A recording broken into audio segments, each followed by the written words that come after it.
Hello বন্ধুরা, কেমন আছেন সবাই? আশা করি সবাই মোটামুটি আছেন। আমিও আছি, ভালো আছি এটা বলতে পারবো না, বলতে পারছি না, এই আর কি। ভালো থাকা যায় না। একটা মেয়ে হয়ে একটা মেয়ের এখনো পর্যন্ত কোনো বিচার হলো না। এই যে তিলোত্তমার কথা বলছি আমি, আমরা কোনো বিচার পেলাম না, কোনো সঠিক একটা মানে যে আসলেই দোষী বা যারা আসলেই দোষী তাকে যেদিন সামনে দেখতে পাবো সেদিনই আমরা মোটামুটি হলেও কিছুটা শান্তি পাবো। আজ এই জায়গায় দাঁড়িয়ে, আজকের দিনে দাঁড়িয়ে এখনো পর্যন্ত কোনো আপডেটই আমরা পাচ্ছি না। তবে সিবিআই তদন্ত চলছে, একের পর এক বিভিন্ন রকম রাস্তা ধরে তারা এগোচ্ছেন, মানে যতটা পারছেন চেষ্টা করছেন যে এর একটা সদুত্তর বের করার। কিন্তু অত সহজ ব্যাপার নয়। যেখানে প্রথমেই একটা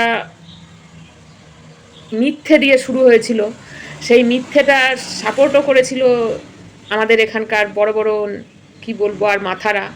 তো সেইখান থেকে সেই মোড় থেকে ঘুরিয়ে নিয়ে সঠিক রাস্তায় চালনা করা অত সহজ ব্যাপার নয়। তবে চলছে।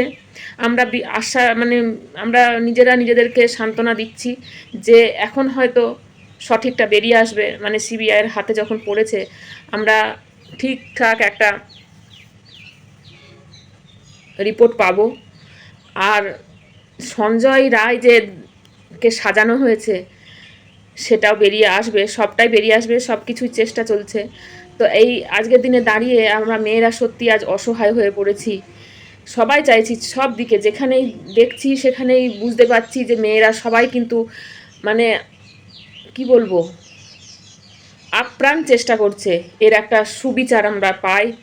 আমরা থেকে কি হলো, আমাদের কথায় বাদই না হয় দিলাম, তিলোত্তমার জন্য, অভয়ার জন্য আমরা সবাই লড়ে যাচ্ছি।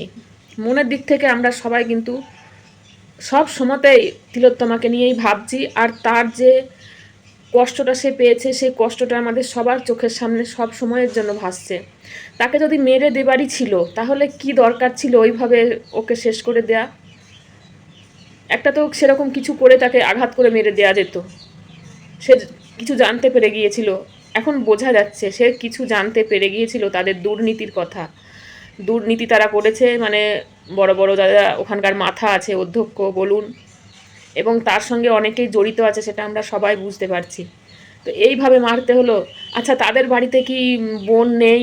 তাদের বাড়িতে মেয়ে নেই? একবারও কি তারা ভাবেনি যে এ একটা মেয়েকে এইভাবে শেষ করে দেব, শারীরিক নির্যাতন করে? আর তার সঙ্গে এটাও শোনা গিয়েছে যে তার বোন মানে বান্ধবীও সেখানে ছিল প্রেজেন্ট। তো এই হচ্ছে বান্ধবী। মেয়েরা কতখানি মেয়েদের শত্রু। সবাই সাবধানে থেকো, সবাইকে এটাই বলবো, বিশ্বাস করো না কাউকেই। শুধু নিজের রক্তের সম্পর্ক ছাড়া এই জগতে মনে হয় কাউকেই বিশ্বাস করা যাবে না। কেননা বন্ধু বান্ধব, বন্ধু দেখুন, আমরা অনেক মন খারাপ হলে, দুঃখ হলে, কষ্ট হলে, আনন্দ হলে আমরা বন্ধু বান্ধবের সঙ্গে অনেক কিছু শেয়ার করি। কিন্তু তারা যে এত কালপিট, হ্যাঁ বলবো সব বন্ধু হয়তো সমান নয়, কিছু কিছু আছে। তবে আমরা কি তো এগুলো নিয়ে মানে তাদের মুখোশটা সামনে দেখতে পাই না? মানে তাদের মুখোশের পেছনে যে কতটা ভালো বন্ধু আছে আমরা তো সেটা বুঝতে পারি না। সেই জন্য বন্ধু থেকে সাবধান থাকাই ভালো। আর সব বাবাদের, সব মায়েদেরকে এটাই বলবো, তারা খারাপভাবে নেবেন না। যেমন আমরা মেয়ে সন্তানকে একটু আগলে আগলে রাখি, তেমনি সব ছেলে সন্তানদের মা বাবাকেও বলছি আপনারাও একটু আগলে রাখার চেষ্টা করুন। কেননা দেখবেন আমরা মেয়েদেরকে অনেকটাই আগলে রাখি, এদিকে যেও না, এটা করো না, এইভাবে এই কাজটা করো না, এটা মানে অনেক কিছু শাসন করি, অনেক সময় অনেক বেশি শাসন করি। সত্যি কথাই, আমরা মেয়ে সন্তানদের প্রচুর শাসন করি, কিন্তু ছেলেদেরকে সেভাবে শাসন আমরা করি না। তো সেই দিনকাল এসেছে ভালো মা বাবাদের বা ভালো মা বাবা হওয়ার জন্য, বা ভালো সন্তানের মা বাবা হওয়ার জন্য এখন ছেলে সন্তানদেরকেও একটু নজরে রাখা দরকার। খারাপভাবে নেবেন না, খারাপ কিছু বলছি না। আজকে ছেলে সন্তানরা আর মেয়ে সন্তান তার সঙ্গেও ছিল, তারাই তো এত বড় নারকীয় ঘটনাগুলো ঘটিয়ে ফেললো। এই নারকীয় ঘটনার জন্য ছেলে সন্তানরাই বিশেষভাবে এগিয়ে এসেছে। আর সেই কারণেই এত বড় জঘন্যতম কাণ্ড ঘটে গেল।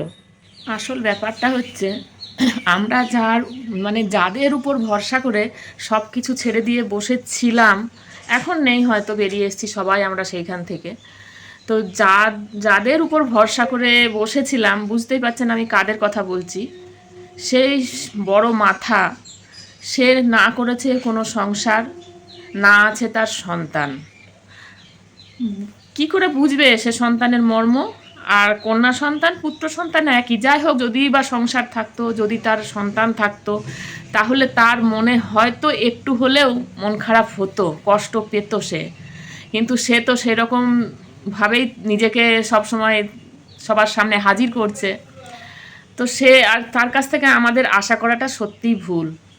এতটাই ভুল, আমরা ভুল মানুষের কাছে আশা করেছি, ভুল মানুষের কাছ থেকে অনেক কিছু পাওয়ার ইচ্ছে প্রকাশ করেছি, সেই জিনিসগুলো কিন্তু আমাদের পুরোটাই ভুল হয়েছে। আর একটা জিনিস বলবো, যখন এই ঘটনাগুলো ঘটতে থাকলো তখন থেকেই যদি জোরালো প্রতিবাদটা করা যেত, ওই তিলোত্তমাকে যদি অত তড়িঘড়ি সব কিছু তার সব কিছু নিঃশেষ করে দেওয়ার জন্য তাকে যখন জ্বালিয়ে দেওয়া হলো, মানে তাকে শ্মশানে নিয়ে গিয়ে শোনা যাচ্ছে না কি 3টে সেখানে বডি দাঁড়িয়েছিল, ওর আগে আরও 2টো বডি দাঁড়িয়েছিল লাইনে। তো সেইখান থেকে দাঁড়িয়ে তিলোত্তমাকেই কেন তাদেরকে পিছনে করে এগিয়ে দেওয়া হলো? সেখানেও ষড়যন্ত্র, যে যত তাড়াতাড়ি সম্ভব একে শেষ করো, না হলে কোনো রকমভাবে যদি একে আবার ফেরত নিয়ে চলে যায় আবার পোস্টমর্টমের জন্য, তাহলে কিন্তু বিপদ আছে। তো যতটা সম্ভব তারা তাড়াতাড়ি করেছে। এমনকি ভাঙচুরের বেলাতেও দেখুন, 14 তারিখ রাত্রে যখন ভাঙচুরটা করতে গেল, মানে অশিক্ষিত মূর্খ হলে যা হয়, বলা হয়েছে 3rd ফ্লোর, 3rd ফ্লোর মানে যে 3 তলা নয়, সেটা 4 তলা, সেটাও তাদের মাথায় নেই। দলবল নিয়ে সেখানে ঢুকে পড়েছে একদম 3 তলায়, সেখানে ভাঙচুর করে দিয়ে বেরিয়ে আসার পরে তারা বুঝতে পারছে যে ভুল জায়গায় হাত পড়ে গেছে আমাদের। তো এই হচ্ছে দেশের অবস্থা, কি বলবো, আর কিছু বলার নেই। যে যা খুশি যেমন করে খুশি চালিয়ে নিয়ে যাচ্ছে। ভাঙচুর তো প্রথমেই করে নিয়েছে, সেই সেমিনার হলের দেয়ালটাকেও ভেঙে দিয়েছে, তারপরেও যতটুকু বাকি ছিল সেটুকু চেষ্টা করেছিল। তো সেটুকু আর তারা নিজেদের ভুলের জন্য সেটা করতে পারেনি। তো অনেক রকমভাবেই সিবিআই আমাদেরকে সাহায্য করছে, অনেক কিছু চেষ্টা করে যাচ্ছে। যেমন সেখানকার রেজিস্টার তুলে নিয়ে গিয়েছে, তার সঙ্গে সেখানে কারা কারা ডিউটি করেছে, সেই সময়টায় কাদের ডিউটি ছিল, কারা সেই সময় কোন নার্স ছিল, কোন ডাক্তার ছিল, কোন ওয়ার্ড বয় ছিল, যাবতীয় যা কিছু সবাইকে সেখানে তুলে নিয়ে গেছে। এবং একে একে সবাইকে জেরা করছে, সেখান থেকে বার করে নেওয়ার চেষ্টা করছে, যদি কিছু ক্লু আসে। দেখা যাক, আজকে নাকি শোনা যাচ্ছে কিছু একটা রিপোর্ট আমরা পেতে পারি, সদুত্তর কিছু একটা আমরা পেতে পারি। দেখা যাক, সেই দিকে তাকিয়ে আমাদের বসে থাকতে হবে। আর এখন তো আবার 144 ধারা করে দিল বিভিন্ন জায়গায়, বিভিন্ন স্পটে বলে দিয়েছে যে একসাথে অনেকগুলো মানুষ জমায়েত হতে পারবে না। কারণ হচ্ছে এইটাই, মহিলারা সবাই মিলে যখন একসাথে হচ্ছিল, সেই হওয়াটা যাতে না হতে পারে, সেই দাবিটা তারা না করতে পারে, সেই চেষ্টার জন্য অনেক অনেক কাজকর্ম ওরা চালিয়ে যাচ্ছে, যাতে এদেরকে আটকানো যায়। এদের চিৎকার, এদের দাবি, এগুলোকে যেন আমরা দাবাতে পারি, বন্ধ করতে পারি। তো অত সহজ ব্যাপার নয়। এই তো সেদিন দেখলাম অধ্যক্ষর বাড়ির সামনে বেলেঘাটাতে বিশাল ব্যাপার, প্রচুর জমায়েত, ছোট থেকে বড় বয়স্ক সবাই মিলে সেখানে অনেক দাবি রেখেছে, অনেক স্লোগান দিয়েছে অনেক রকমভাবে। তবে ওখানেও একজন বলছিল, একজন একটু বয়স্ক, তো অনেকে পিছন থেকে বলা বলি করছিল যে ভাঙচুর করবে, বাড়ি ভাঙচুর। তো সেই দিদিটা একটা দারুণ কথা বলেছে, খুব ভালো লাগলো শুনে, যে তোমরা কি ইট বালির সঙ্গে যুদ্ধ করতে এসেছো এখানে? কেন বাড়ি ভাঙচুর করবে? তোমরা কি ইট বালি পাথরের সঙ্গে তোমাদের ঝামেলা? তোমাদের তো সেটা নয়। তোমরা তো সেই মানুষটাকে চাও, মানুষটা একটা যে আসামি, সেই বিচারের জন্য তো আমরা এত লড়াই করছি। সে আদৌ কি দোষী দেখিয়ে দেখ, প্রমাণ দিয়ে সে সব কিছু বুঝিয়ে দেখ। তো ওই কথাগুলো শুনে খুব ভালো লাগছিল, যে হিংসাত্মক ঘটনা কেউ ঘটাতে চায় না, আমরা সবাই বিচার চাই, আর এই বিচারের অপেক্ষায় আমরা বসে আছি। এই যে স্লোগান দিচ্ছে রাস্তাঘাটে, কই কারোর তো কোনো ভাঙচুর করেনি, কারোর তো কোনো ক্ষতি করেনি কোনো মহিলা। সব মহিলারই একটাই দাবি, যে বিচার চাই। তো অনেক কিছু বলা হয়ে গেল, আর বিশেষ কিছু এখন বলতে পারছি না।